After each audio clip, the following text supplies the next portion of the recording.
This is Newsfighters, where we fight the news so you don't have to. With Dylan Behan. Yes, g'day everyone. Welcome to Newsfighters for today, Friday, the 10th of September, 2021. Newsfighters is a quick and somewhat humorous look back at the week in news and politics in Australia, presented by me, Dylan Behan, the ivermectin of news comedy. But first up, the absolute biggest story everyone in the media is talking about. Trouble in the temple. The monk caught shopping at Sexyland. It's a bad man. A current affair tonight. I'm sorry, what? A current affair? Even by your normal standards, which is just chasing dodgy tradies or shoplifters down the street, this is low. Now you're just chasing a shopper. What's next? A nun who went to Bunnings? A pope getting a latte?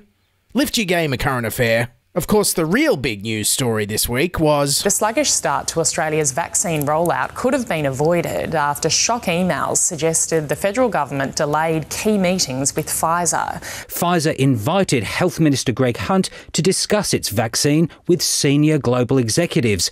The invitation was declined. But don't worry, Scott Morrison assures us that he did everything he could to get more vaccines earlier. The Prime Minister was pressed about what efforts he went to get more vaccines. Oh, every effort that we could. When asked what efforts were taken... No, I've answered the question. Well, I'm certainly convinced. Good job, everyone, and happy 12th week of lockdown to you, Prime Minister. Of course, you can trust Scott Morrison on vaccines. He knows the names of all of them. Do we have enough of the Pfizer to go around?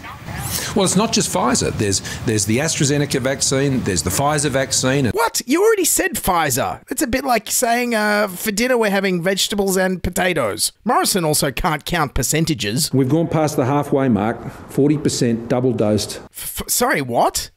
Last time I checked, 40% is not more than half. No wonder these guys are so bad at running the economy. They can't even count.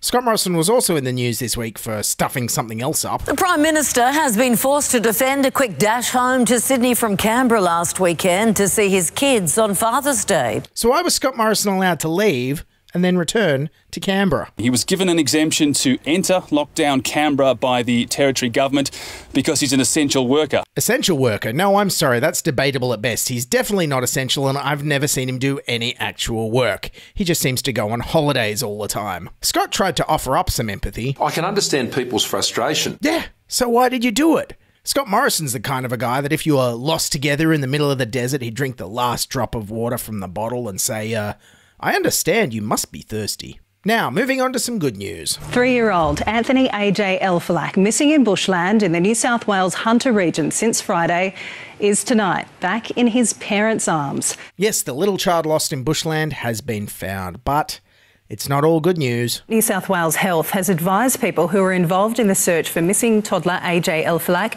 to get a COVID test and isolate. Authorities say there were people from LGAs of concern and fears there could also be exposure at a nearby monastery. Exposure at a monastery? Well, to me that sounds like it could be the fault of... The monk caught shopping at Sexyland. It's a bad man.